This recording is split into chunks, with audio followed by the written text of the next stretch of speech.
You're listening to Men of Abundance, episode 98, with Michael Hudson. Welcome to Men of Abundance, the podcast for those looking to level up their lives by hanging out with some of the greatest leaders and established professionals in our community, living a life of integrity, honor, and the abundance mentality. Prepare to pay it forward with your host, former Army medic turned lifestyle entrepreneur, Wally Carmichael.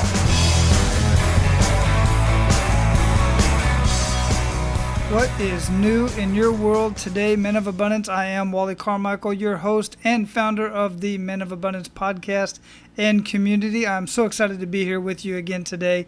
Man, I'll tell you what, either I'm getting really good at this podcasting stuff or our featured guest today just really brought the best out in me. I really had an amazing time during this conversation.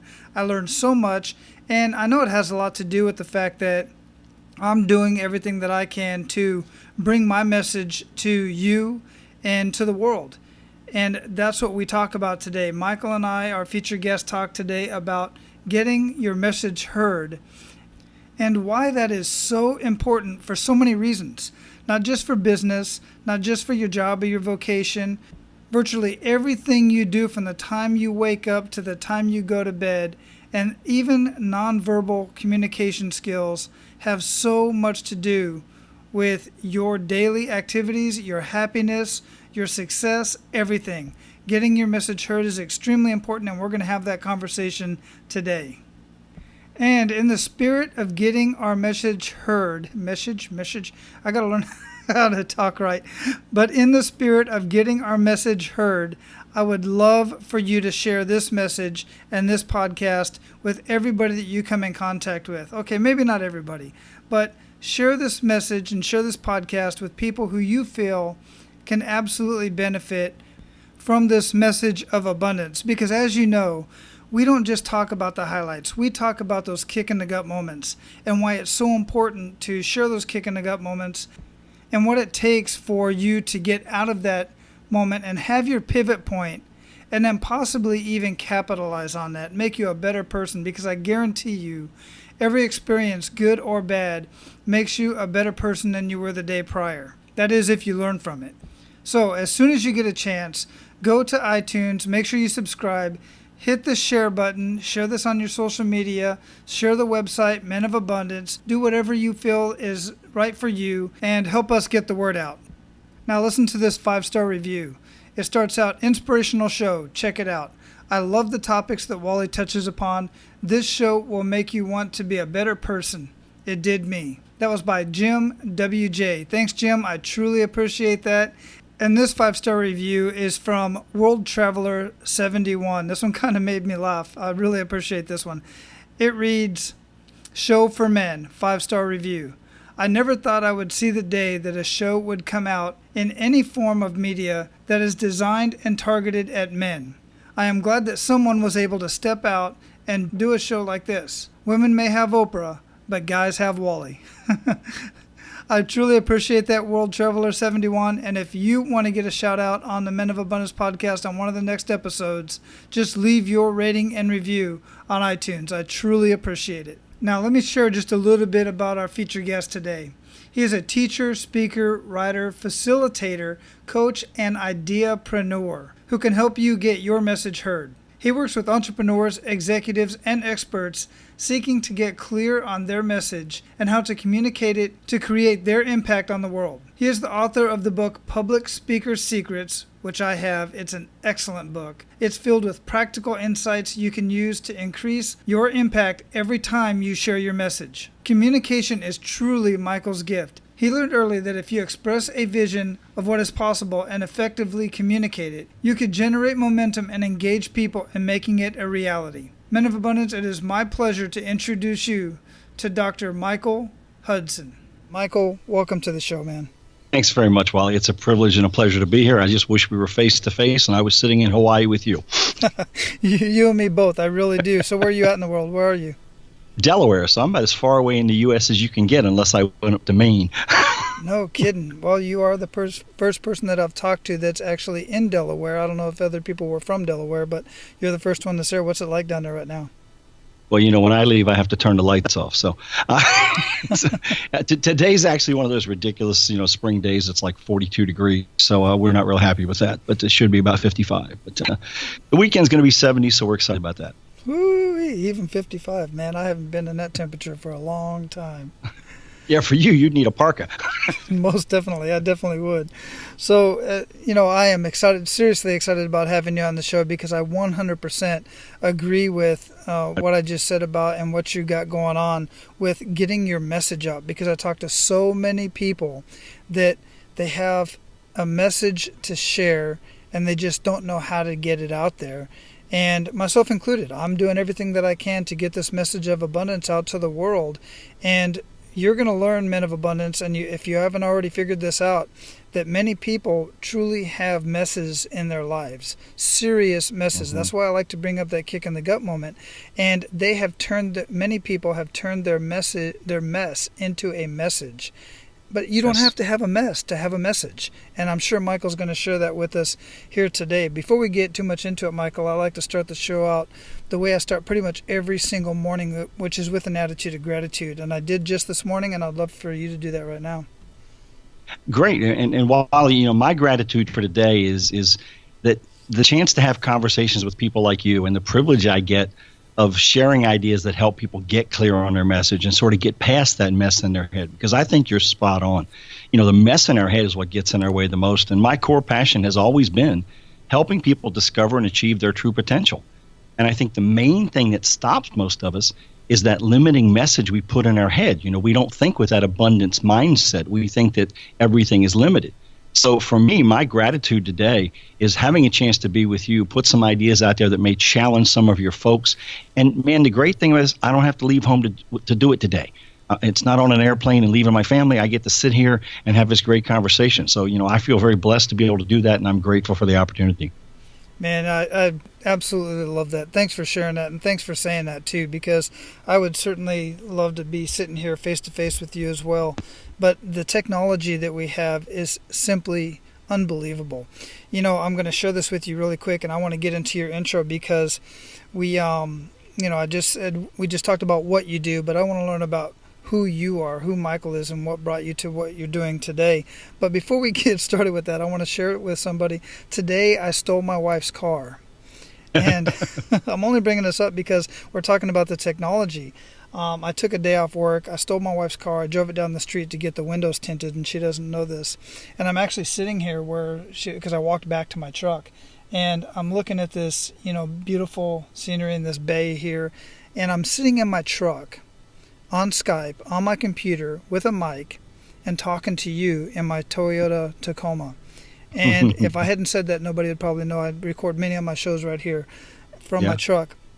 And the technology allows us to connect with each other on such a unbelievable level and to share our message. So we know what you do. We know you help people share their message and get out of their own way.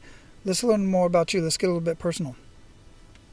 Well, Wally, the personal thing is one of those things is always challenging, right? Because I can tell you the 2 or 3 sentences that sound good, that are easy, that make it all seem pretty, but I don't believe in that because, as you shared in the intro, I think the vulnerable, the real, the personal, the authentic story is the one that really is where we get to make the most impact, And, essentially right now in my life, I'm a recovering college professor. I'm a guy who realized my entrepreneurial spirit and the bureaucracy were not compatible in the longer term. So, after 10 years in that world as a tenured professor, both at the University of Illinois and Cornell, it came time for me to go do something else because I just felt too constrained, and some of this, the backstory that even happens before that even came into my life, Wally, is really kind of important, I think, to some of your listeners. I grew up being petrified to speak in public. I mean, if it was show and tell day, I tried to convince my mother I was sick so I didn't have to go to school, because the idea of stepping to the front of that room just put fear in me. But in my time in academia, I moved past that, and I learned the joy of speaking and sharing ideas and insights, and it fulfilled my passion to help people discover and reveal their true potential. So that was a great part of it. So when I left that world, I decided that's where I was going to start focusing my energy, building a coaching, consulting, and speaking business. In fact, I had started one the day I started at the University of Illinois, and I was just going to go into that full time. And, honestly, for a while, it was not easy. And I'm sure some of your listeners can relate to that. Those early days of starting any endeavor, as I'm sure your current endeavor, Wally, it's not easy, right? No, especially when you're first getting started, because there's so many fears and there's so many unknowns. And it scares most people to analysis paralysis, or just not doing anything at all, not even getting started. Well, and, I had this safety net because, I had been running a consulting business, doing fairly well, and running a pretty good six-figure business actually on the side while I was in the academic world. But the beauty was, if I didn't book a client that month, I still got paid. All of a sudden now, when I left that world, that wasn't there, So I finally figured it out. Within about 5 years of riding the revenue roller coaster, I finally found a way to build a bigger business. I had spent some money. I went to a boot camp. The name Dan Kennedy may relate. Some of your audience members may be familiar with that name. I went to Dan Kennedy's boot camp, and I learned a little trick there. Well, I was able to use that trick when I got to speak at an industry convention to actually build a six-figure business in a niche that I ran for 16 years before I sold it, to focus on what I do today. And today that is about helping people get their message heard. For some, that means they're going to grow an expert business. They're going to be a speaker, a coach, a consultant, a content creator, a course developer. For others, it means they're just going to communicate their clear and compelling vision to the team they lead. Some that's the entrepreneur, the executive, the cause-based leader. And for others, it really does mean they just want to become a better speaker in every situation they encounter, so that their message is consistent. And basically, as I look at it, Wally, they attract the people they should attract, and they repel the ones who don't fit. Because the sooner in any business we can do that, the easier our business becomes. So that's kind of the backstory on me. Yeah, I love that. And the two things that I got out of that I want to make sure that the listeners get out of that is, one, I didn't even think about this, but when I think about getting your message heard, the first thing I think about is speaking, getting out in front of people and talking to people face to face. But you bring up a very good point. You're talking also about in written form and just in general communication, even on the job. Absolutely. So you could get out there and write a blog. You don't have to get in front of a camera. You don't have to get in front of a mic. So you help people do that as well. Yeah, because, Wally, if we're authentic, everything we do is part of our message. Mm-hmm. And I know that feels difficult to some of us, right? Because maybe we're not where we want to be in the way we physically appear. But the way we physically enter a room is part of our message. Yeah. All of that stuff matters. And the way we write, the way we send emails, the way we shake hands and say hello when we meet at a networking function, all of that goes into the same thing. Mm-hmm. Yeah, very, very good point. You're taking it to a much, much deeper level. Absolutely correct. And I had a second point, but I completely forgot it. Sorry. That's not your fault. That's me. I'm known to cause that to happen, Wally. Well, I'm known for that to happen. So it'll probably come up later as I'm listening to the show and editing, and I'll just add it on to the end, as I often do. Yeah, so I get my point out there, and I do what I can to get my message out there. So seriously, that makes a big difference because, even just the way you dress, the vehicle that you drive, so many things are part of your message, part of who you are, and part of the point that you want to get across to people and how you want to be perceived. I've seen so many people, they tell other people how they want to be referred to. I know you know what I'm talking about. Like, like let's say Grant Cardone, the one of the most he'll dub himself as the 10X guy, or something like that. You tell other people how you want to be perceived. Don't let it go the other way around, right? Absolutely. Oh, and it's one of those things, it happens whether you want it to happen or not, so you might as well control that. Exactly. I wrestle with that. Remember, I have a PhD, you'll see in social media, I'm Dr. Michael Hudson. Well, there's only one reason. It's not because I like to be called that. It's because when I got my social media IDs, somebody else had already gotten Michael Hudson, because there's a lot of Michael Hudsons on the planet. Mm-hmm. And so doctor was available, so I took it. But, that way you decide to tell people how they should be referring, and you create that memorability to hook, that's all part of your message, right? And one of my challenges, on a personal level, was in the academic world, that kind of gets done for you. When you teach at an Ivy League or a Big Ten university, as I did, your identity gets really tied to that organization. And there's a lot of credibility that's immediately transferred to you because you're connected to that organization. Now, you then have to live up to that and carry that forward, or you don't get to stay and it doesn't have the same impact. Well, the same thing happens in your business, right? You get tied to that entity as well. Right, right. Yeah, and there's so many facets to that, because I see people, like, for instance, you said doctor, so I'll just use the vocation as a doctor, say a medical doctor.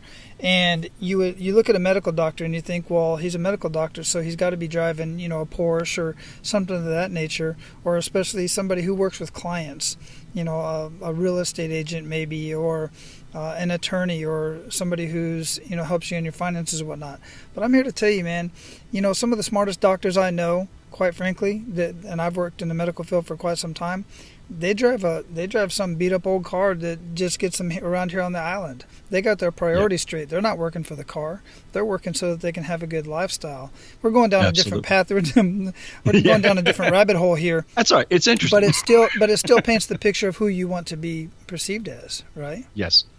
Yeah, it's the message, and as you say, on the one hand, it feels like a rabbit hole. On the other hand, it's an underlying foundation that I think too often doesn't get talked about. One of the things I'm finding, Wally, as I really refocus my energy in this past 3 to 5 years down this path, which, first of all, for me, it was a recognition, right? I recognized that everything I had ever done in my life had fundamentally been about communication. It was about how you presented a vision, how you spoke that vision into existence, how you presented yourself. And that, when I get, I have this great file, Wally, that I love. It's about 1.5 inches thick. And it's all the letters I've gotten from former students over the years. I don't know how many are in there, Wally. Maybe it's 150, 200. What I can tell you is this. Not one of those letters mentions anything I taught them about the subject I was supposed to be teaching them. But every one of them mentions something I taught them about how to communicate their ideas, create their vision, how to dress, how to shake hands, those things that have differentiated themselves very quickly. So I do think it's an important rabbit hole to pursue for a moment, because if you don't get those things right, no matter how solid your other message is, it's going to get clouded. And when it gets clouded, it doesn't get heard. Yeah, wow, very powerful. Very, very powerful indeed. Well, in the spirit of being vulnerable, and so many people always want to talk about all the good news stories, and that's great. We love to talk about the good news stories, and those are good news stories. I absolutely agree with you that those are the great things that keep us going and doing what we're doing. But I know along the way that you've had a few kick-in-the-gut moments, and I'd love for you to share one of those with us and make us feel that. Sure. Well, Wally, the first one I'll share, and I'll kind of gloss over this, not because it's not important, not because it didn't have a big impact on me, but because I want to get to the one that I think will have more value for your listeners. But, part of my fear of public speaking as a kid came from the fact that I was sexually molested when I was between 9 and 10 years old by someone who threatened to kill me if I ever told anyone. Now, that took a lot of years to recover from, and that was certainly a kick in the gut. But when you're a young kid like that, the kick in the gut's a lot different than when you're an adult. So for me, probably the best gut check moment that really came was in the late spring in 1994. I'd been at Cornell for about 4.5 years, had a lot of success in the academic world. That's what got me the opportunity to go there. And I really got in a position where I was given the choice of stepping down from the program I'd built since I got there, or leaving my tenured position.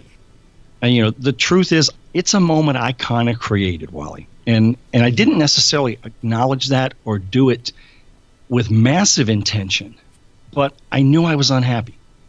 I hated the work I was doing. I had become an academic professor for one reason. I loved to teach. I knew there were people who had affected me, and I wanted to affect others.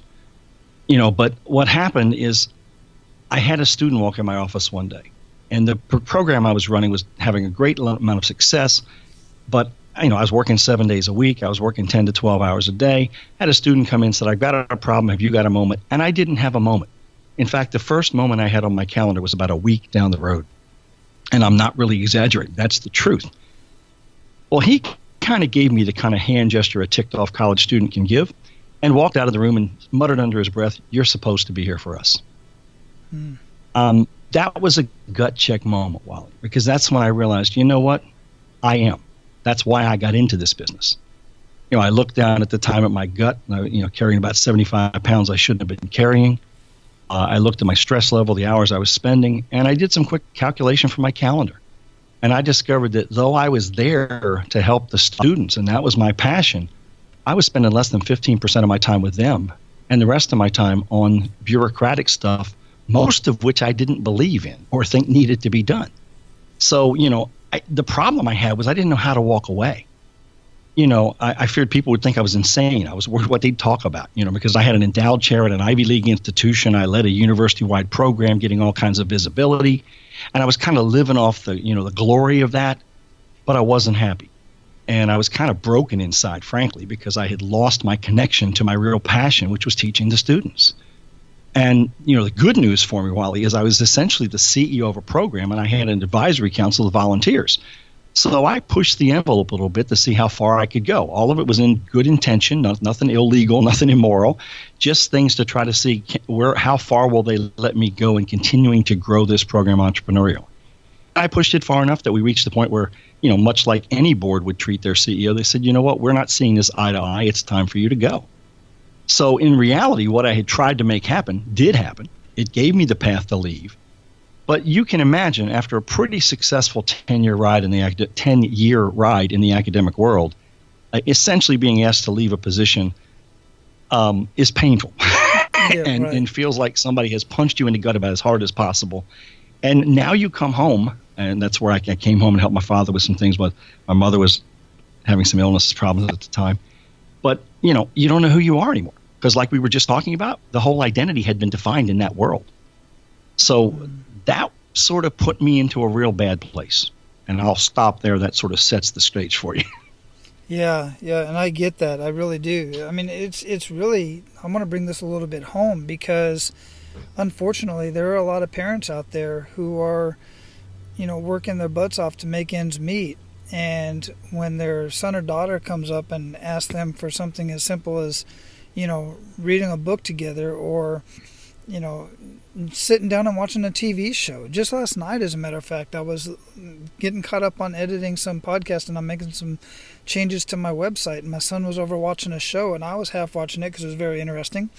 My wife was back doing her homework, and he said, "Dad, can you come over and sit with me?" And at first, my immediately was like, no, because that's what I was used to doing for so long, and it's still there. But I just said, you know what, I got time. I'm catching up on stuff. I'm getting ahead on stuff. I'm good. So I just stopped what I was doing, closed my computer, went and sat down with him. And those 15, 20 minutes before he had to go to bed made all the difference.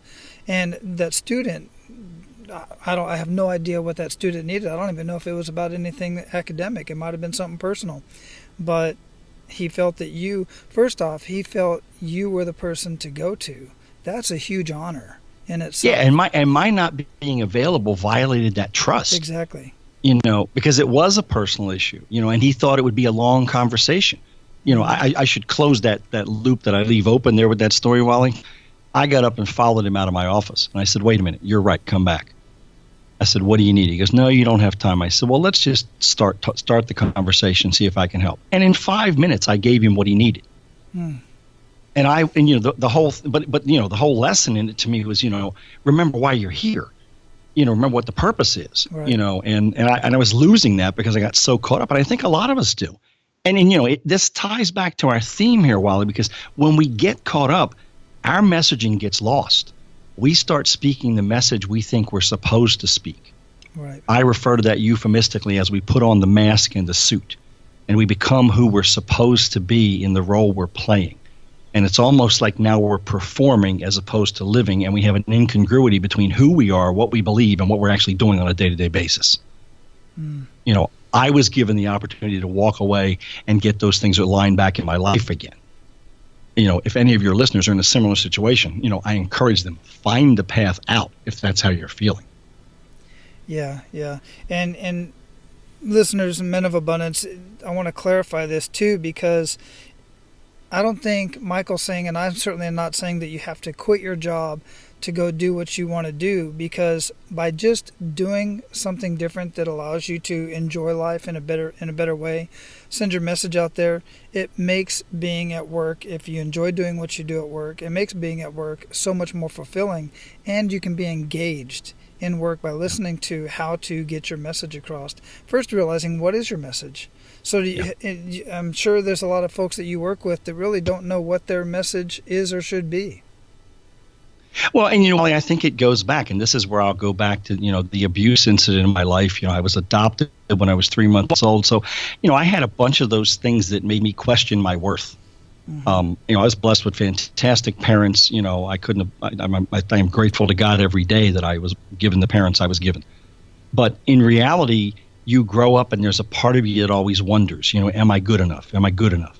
Well, when we feel that way, what most of us do is we hide our message inside and we put on that mask and that suit. And that's where that incongruity begins. That's where that dissonance emerges. Your listeners in the Men of Abundance community, some of them may be in a job where they're not speaking up. One of the things that led me to make this shift in my career here 5 years ago was I really grew tired of watching people not speak up in meetings, but then they'd come up to me at the break and they would share the best idea of the day. And I'd say, why didn't you put it in the conversation? And sometimes I would hear somebody say, well, I'm not allowed to say things like that here. Or I didn't think they'd receive it well because they're all higher ranked than me. It's those kind of things that get in the way. So I want to reinforce what you said. I'm not encouraging you to run away, but I'm encouraging you to look carefully at what is it that's not as fulfilling for you. Where's that incongruity? And chances are it may be where the message you're being forced to share because you're playing the role and wearing the mask and the suit doesn't align with the core message that you have learned, the one that has come from your journey, the insights, the knowledge, and the perspective you have that no one else has. And see, my passionate feeling is you're the only one who can share that because you're the only one who walked that journey. Right. Yeah, very good point. And thanks for clarifying that. So let's bring this back up a little bit. You told I think it was a good news story that you ran after your student. Absolutely amazing. But what good news stories do you have based on what you're doing today and helping others share their marriage or share their message? Well, I get the privilege of working with a lot of different people, and my central question in my work with people is this: what problem do you solve for the people you serve? And, any of your listeners taking notes, I encourage you to write that one down. What problem do you solve for the people you serve? Because that's the pathway to any success in any business or any endeavor, period. Somebody doesn't care what you do. They care how what you do impacts them. So, for example, recently I was working with a landscape contractor. Now, I'm sure in everybody's area who's in your listening audience, they have the radio stations who do the live remotes where they go somewhere for a day and they interact with people. Well, when they do that, they often sell advertising. So we have a local station that's a talk radio station, and they do a live remote every week at this restaurant. They sell advertising time to local contractors. So he had purchased some time, and he's going to be on this show for a number of weeks. And he's asking me for some advice on how does he get more business from those appearances. Well, you know what he was going to talk about, right? That's where we start our conversation always. What are you going to talk about? He said, well, I'm going to talk about how we do hardscapes and we do seeding and feeding and lawn maintenance and landscape installation design. And I kind of put up the crossed fingers and say, no, no, no. Because no homeowner wants a hardscape installation. It's like the story of the drill, right? Nobody wants a drill. They want a hole. The drill is what makes the hole. And in reality, they don't really want a hole. What they really want is a bookshelf, or what they really want is a knick-knack shelf to display this, or they want a trophy wall or something. The hole is a facilitative thing to get them to that. So we take that to the world of landscaping. I do this with, other businesses as well. People don't want a hardscape. They want a place where they sit around the fire pit, tell stories, and make special moments while they're eating s'mores. People don't want lawn maintenance. They want a beautiful lawn that didn't eat up their Saturday and keep them from going fishing. They want grass that when they have a party and everybody's walking around in their bare feet, it feels good on their feet. They want to know that when they pull in that driveway, they can be proud of their home and that they were able to spend their time doing something else. So, what happens there is we reposition that right now. Now we've got the message focused on the problem he solves for these people. So, he goes on the thing, and when the guy says, so tell me about your business, what do you do? He can make a statement as simple as this. Well, we help families enjoy special times around the fire pit eating s'mores. Now, what's that going to make the interviewer do? He's going to ask, well, how do you do that? Now he can go into his conversation about by installing a hardscape that we custom designed to fit their needs, the size of their family, their desires, and the way they see that evening sitting around that fire pit. Now we're appealing emotionally. Now we're grabbing that person and they can see themselves in that end product. Well, if you can learn to do that with whatever it is you do, and you can share your message where it always has a focus on how is the audience going to see this as something that either helps them solve a problem or helps them avoid some trouble, you're going to be much further down the road in growing your business and increasing your impact. Excellent example. And I felt the emotion in that, and just when you said exactly what he said, what he does, helps a family sit around the campfire eating s'mores. I just got warm and fuzzy inside. I mean, seriously, it just made me feel that. So you got to get that emotion out, and that's what your message is. I love it. And Wally, even if no matter what you do, you can put that kind of a spin on it. Mm-hmm. And it's not marketing spin, it's connecting, and it connects you, right? The other benefit that does, when he changes his message that way, and now he goes back and talks to his 12 or 15 person team, in those terms, they now see their work differently, don't they? Right. Absolutely. And so when they're out there cutting that lawn, it's not how fast can I get across this lawn and get the grass cut. They're now taking a second look at how does that lawn look? Mm-hmm. Am I giving this person what they're really paying for? Because I'm not paying for the guy to come walk the lawnmower across my yard. I'm paying for the way the yard looks after you leave. And in most cases, that's what we're trying to do. So forgive me, I get a little intense about this. No, I get it. And I get it. And I'm imagining this because when I had my house down in the other part of the island here, I used to have a team that come through, and Lito was amazing with his team. And it wasn't just coming and getting the grass. They got the weeds. They made sure all the blades, everything was up off the sidewalks. It was everything was immaculate. It was beautiful. And they were quick because they were a very good team and they were super quick. But I totally get that. You can envision that, and it does help both sides. It helps the people that are working for you, working with you, and it helps the customer as well. The whole thing is just amazing. Well, it's like one of the businesses that I think everybody can relate to is financial planning, right? Whether you have one, whether you want one, whether you need one, you're familiar with the concept of financial planning. Mm-hmm. Well, if a financial planner speaks to you and says, I help you earn a higher rate of return, I'm making you burn mental calories to figure out what that higher rate of return means. Yeah, that hurt. What's that higher return really mean? That higher return means I get to go on vacation 3 to 5 times a year after I retire.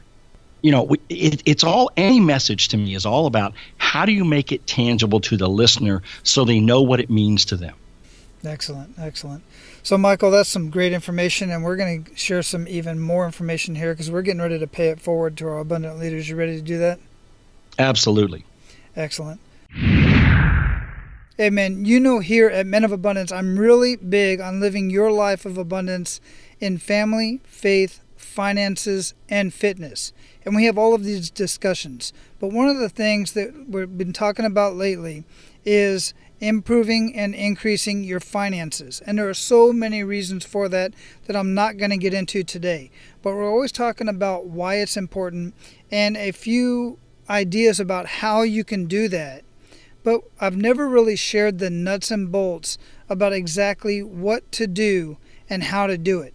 So today, right now, I'm going to share with you one of the resources that I personally use that keeps me on track and up to date with all the latest trends and everything about my personal business. And if you have a business and are struggling at this point or thinking about starting a business, this is a resource that you absolutely must get your hands on. I am talking about a membership site called Freedom. It's spelled Freedym. This is the Netflix for entrepreneurs because I can't even tell you how many videos are in here for you to learn from. Everything to have to do with entrepreneurship, motivation, personal growth, marketing, money, lifestyle, membership sites, you name it. Everything you need to get started is right here. And since I'm a member, you can get started for just $1. The way to do that and to get to that link is to go to menofabundance.com, click on the resources tab at the top of the page, and scroll down and you will see the Freedom logo, Freedym. Click on that, take a look, see everything that they have, and get started for just $1 and get inside. You're going to be blown away at how much information is in there. I'm loving it. I'm using it, and it is greatly assisting me in building my side hustle and building my membership site. So right after this conversation, go to the resources tab at menofabundance.com and go check it out. All right, let's get back to the conversation. So give our abundant leaders 1 to 3 actionable steps that they can take today. Wally, I'm going to give them 3 because you asked for 1 to 3, and I like 3s. There's power in 3s. By the way, if your message can have 3 points in it, it's always more powerful as long as they line up. So, number 1, I'm going to encourage people to do something that I love to encourage people to do, and I do on a regular basis. Take a moment today and reach out and say thank you to someone who helped you at some point in your life. Make a phone call, send an email, or better yet, send a handwritten note or a card. Or one of the things I like to do is because I love to read, and I think there's massive power in books, is I'll think of a book that sort of relates to the interaction I had, and I'll send them a copy of that book and just have it pop in on them unexpected. The power of that is amazing, Wally, and it's most powerful on how you feel for having done it. Because too often what happens, that person disappears and we never had the chance to say that. Mm-hmm. So I just want to encourage you, if you really want to live an abundant life and recognize the value that's there, recognize the value people have given you along the way. Maybe it's the person who said, hey, you really should go apply for that job. Or you know what? I believe you can start that business and make that happen. Hey, try for that promotion. Or you know what? Take the weekend off and spend some time with your wife. Whatever that is, just send them a note. Thank them. They won't expect it. You'll feel better. It'll have a big impact. So that's idea number 1. How do you like that one? I love it. Okay, number 2, start a stop doing list. It is too easy for us all to think about all the things we could do, should do, might do, ought to do. But very seldom do we stop and say, what should I stop doing? The underlying question here is this: if I wasn't already doing this, would I start? And if the answer is no, then stop doing it immediately. But the specific action step I'm encouraging you to do is make a list of everything you're doing, everything. And just go through the things and say, which of these things should I stop doing? Now, your criteria for stopping is up to you. I would recommend criteria of, is it getting in the way of my achieving more results in the things I'm trying to get done? Is it messing up or compromising my relationships anywhere? Is it wasted time that really someone else could do it for me, but I like to do it, so therefore I hold on to it? It's those kind of things. If you just regularly commit to making that list and processing it. I do it once a quarter, and I find that some of those things keep creeping back in, and I have to take them out again. So that's my second tip. My third tip, commit to learning. We live in a world that's dynamic and changes more rapidly today, and the changes are less familiar to us than ever before. If you're not learning, if you're not reading, if you're not listening to tapes, if you're not watching YouTube videos, if you're not listening to podcasts, if you're not going to conferences, if you're not engaging with other people, you're going to get locked in the past. Because think about it, Wally. 10 years ago, we didn't even know what a smartphone was. Mm-hmm. Now we can't live without them. Well, what's it going to be 10 years from now? The key to an abundant life is being able to evolve and to evolve and to thrive as things change. To not have the change throw you off course. And the only way to make sure that doesn't happen is commit to learning and being a lifelong learner. And if you're listening today, I congratulate you because you've taken a step in doing that. Absolutely. Excellent actionable steps. Truly appreciate that. Major value bombs dropped right there, Men of Abundance. So go back to that. Take notes. I'll mention this later, but in the show notes, I've got timestamps. You'll be able to come right back to those actionable steps. Listen to them a couple of times. I'd say listen to them once a day for the next week. I'm serious. Those are very, very powerful, actionable steps. So what daily habits make up the biggest impact in your life, Michael? It's my morning routine. And for years, I didn't have one, Wally. I was one of the teenage kids that, you had to drag me out of bed, and then I sort of got to a point in my life where I just started developing a routine. And I realized that for me to be effective, I had to get up and have some private time before my day started. It kind of started for me in the academic world in graduate school. I would get into the office at 4:30 or 5 o'clock in the morning before anybody else was there, so I'd get 2 or 3 hours before the rest of the world got in the way. And I still do that today. I get up usually in the 5 to 5:30 range, and I spend quiet time. I meditate for a while, I read, I journal, I keep the electronics off, I don't touch them until a certain time in the morning. And every day in my journal, Wally, I answer one question. And the question is, what do I want? Now, I got that question from Dan Sullivan. Dan Sullivan wrote a really great book called The 25-Year Framework. And the essence of that book is that if you looked for a 25-year vision for where you're trying to go, then one thing that happens that's really cool is every quarter, every 3-month period is only 1%. So if you have a bad 3 months or a bad season, guess what? It was only 1%. Even if it was a 2-quarter thing, it was only 2%. You haven't lost where you were going. You still have the potential to get there.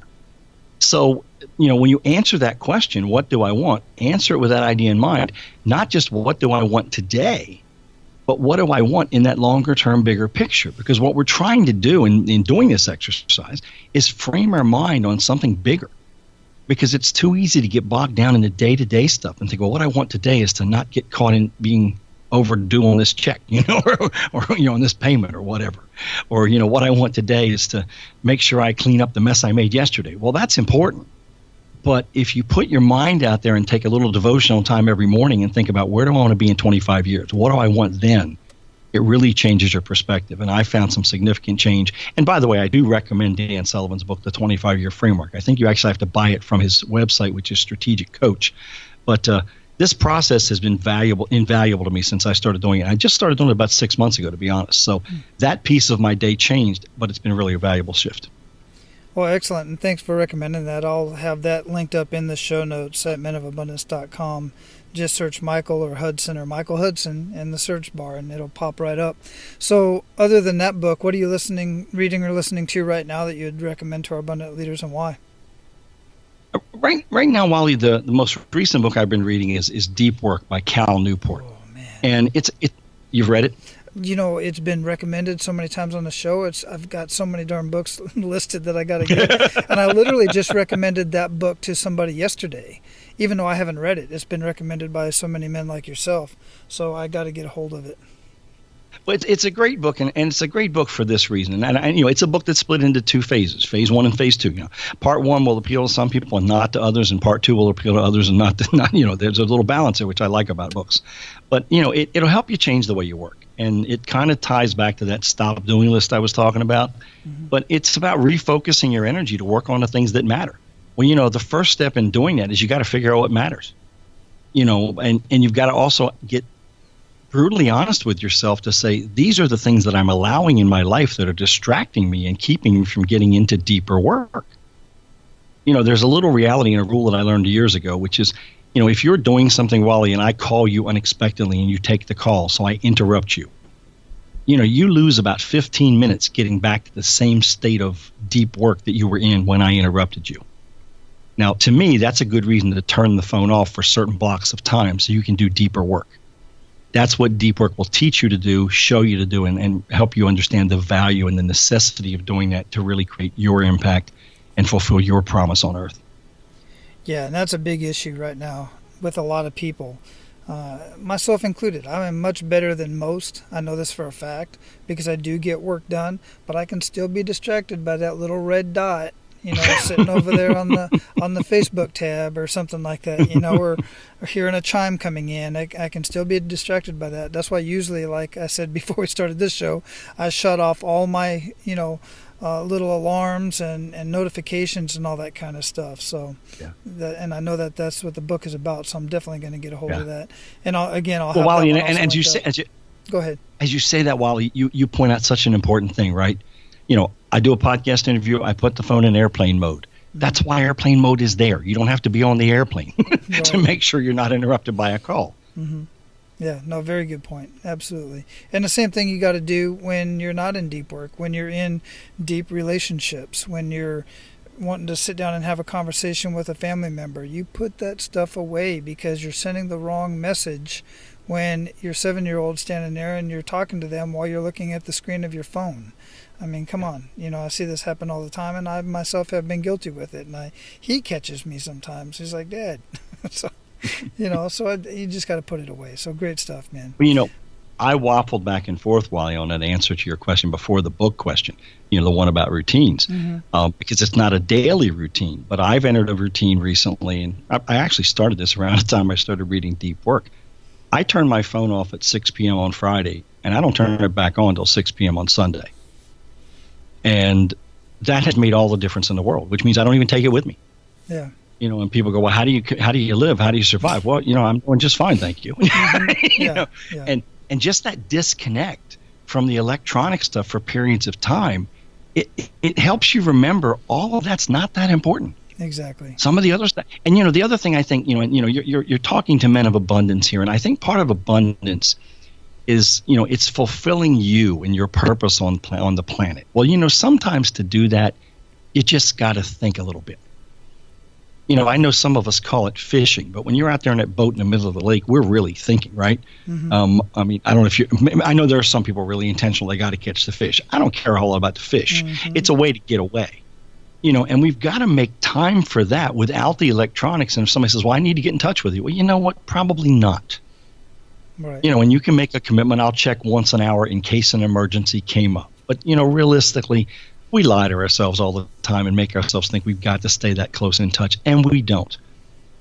Enough said. Correct. Absolutely correct. We got by for hundreds of years without being that connected, and you just get used to it. And half the time you're just checking it just to see how many likes you got on your Instagram and stuff like that. It's not that important, man.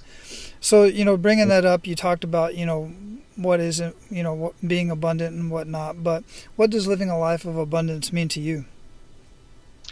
To me, Wally, it's fulfilling our purpose on Earth, and, I have to be candid. This is something I've come to understand much more in recent years.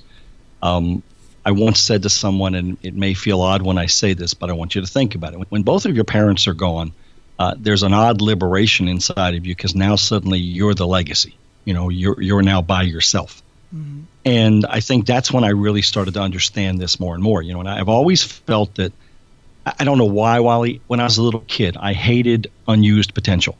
If someone could do something and they didn't step forward to do it and I knew they could, I'd call them out on it because I don't like that. I don't know why. I don't know where it came from, but it's just inherent in me. I believe the gifts God gave us were given to us for a purpose. And, we're here to create an impact on the lives of the people we encounter on our journey in whatever way we were intended to do that. So to me, if you're living abundantly, and I'm not making a faith-based argument here as much as I'm making an action-based argument, learning to live in the moment and not worrying about the past or being concerned about the future and letting all that stuff get in the way of living today, but focusing on what can I do? How can I build relationships with people and help them? And how can I deliver my purpose and the reason I'm here in the world? I think that's what matters. It's not about the things, it's not about the money, it's not about all the experiences, except the experiences with other people, where we bring our best self, and where we pump somebody up when they need it. We provide that ear for them that shoulder for them to lean on when they need an ear for somebody to listen. That to me is what it's all about. So when I think about abundance, that's kind of how I see it. And it's recognizing that together we can all do a whole lot more than we can do apart. And it's a huge pie, but you know what? We can keep making that pie bigger. It's not like if I give it to you, Wally, now it's gone. Mm-hmm. If I give it to you, the hope is you give it to somebody else, and they give it to somebody else, and they give it to somebody else. Right. It's perpetuating. And it brings it around full circle, because earlier you were talking about gathering, being a lifelong learner and learning and learning and learning. Well, at one point you have to come back and do exactly what you were just talking about, which is taking action. Because one thing we definitely do not have a lack of in this world, especially with all of our technology and everything, is information. You can learn a new skill. You can learn it on YouTube. You can learn it all kinds of places, but you have to take action on what it is that you're learning. So I love that basically came around full circle. Yeah. It's always about one step, right? It's always about the next step. Mm-hmm. Sorry. No, you're absolutely correct, and it's just about just taking that step. Well, it was like Zig told the story. I think it was in his book, or I may have heard him in a speech say it. That if you're going to start running, you don't go out the first day and say, "Let's run a marathon." Right. You say, "Today I'm going to run to the mailbox." Exactly. Tomorrow I'll run to the next mailbox. Tomorrow I'll run to the next mailbox. I think too often we hold ourselves back because we think we've got to eat the whole elephant at one time. If I can't go run 2 miles, then I'm worthless. Well, no, you're simply out of shape and you haven't been running before, and the running analogy works for just about anything in life that we're doing. Right. And one of the things that in my experience, that helps people that most people don't consider is, one, just exactly what you just said. But the other piece to that I think is very beneficial is to have somebody else to run with. and especially Amen. somebody who's been running longer than you have, so that they can check your gait and they can check your, tell you how to control your breathing. And this is an analogy right here, men, for everything that you want to do. Have somebody by your side, a coach, a mentor, a group of men who have been there and done that, or just a few steps ahead of you on that journey that you can learn from, to greatly diminish the learning curve and the chances of failure. Yeah.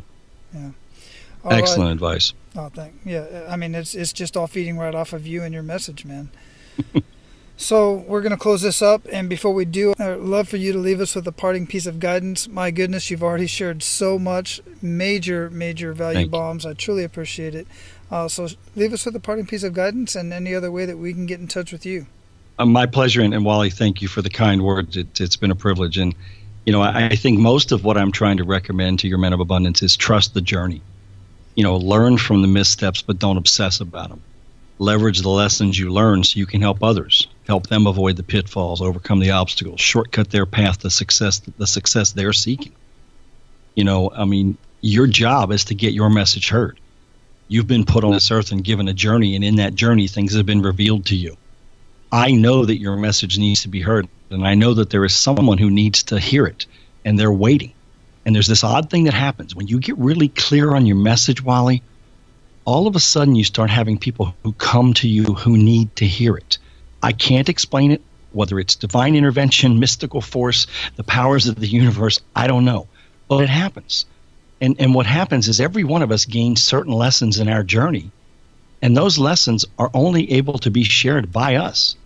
Well, if we hide our message inside, if we fear stepping onto that stage, whether that stage is in front of the room, whether that stage is in a meeting, whether that stage is one-on-one, or whether it's calling a friend out when you feel they've stepped over the line. I had an experience like this last week, and I'm sharing this as part of this closing piece, Wally, because it was really powerful. This person indicated to me that they were getting ready to do something. And as I heard what they were going to do, everything in me screamed, that isn't consistent with the person I know. And it was a hard moment. But this was a text message conversation. And I simply sent him a text and I said, I'm just going to encourage you to ask yourself if that's something you really want to do, because that's not the guy I know. And I left it at that. Now, I asked him that because I've been on the journey that I've been on, and I've done something like what he was getting ready to do, and I know it wasn't the right thing to do. But if I hadn't been in his life at that moment, I couldn't have shared that. And it turns out he made the decision not to do it, which he actually let me know just 2 days ago. So that's part of the message thing, right? The message, I don't want people to confuse the message. You made a really good point about the single steps. The message is little bits and pieces. It's not some massive, powerful thing. It's, hey, I learned this. You need to know this because it can help you right now. Now, you ask, Wally, how can you get in touch with me?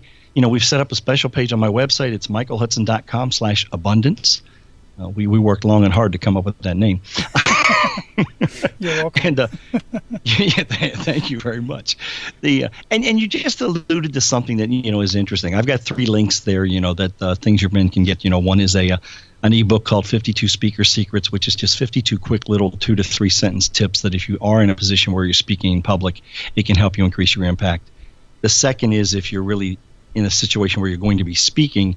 It's a speech planning template that sort of makes that process a lot easier than it is for someone who doesn't do it on a regular basis.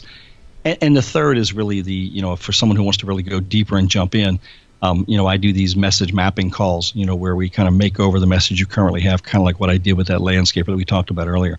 So all of those are available to you. And I firmly support what you said and believe it wholeheartedly. You've got to be around other people that can help you get there. And one of the most exciting things that I got coming up is a new mastermind group I'm launching.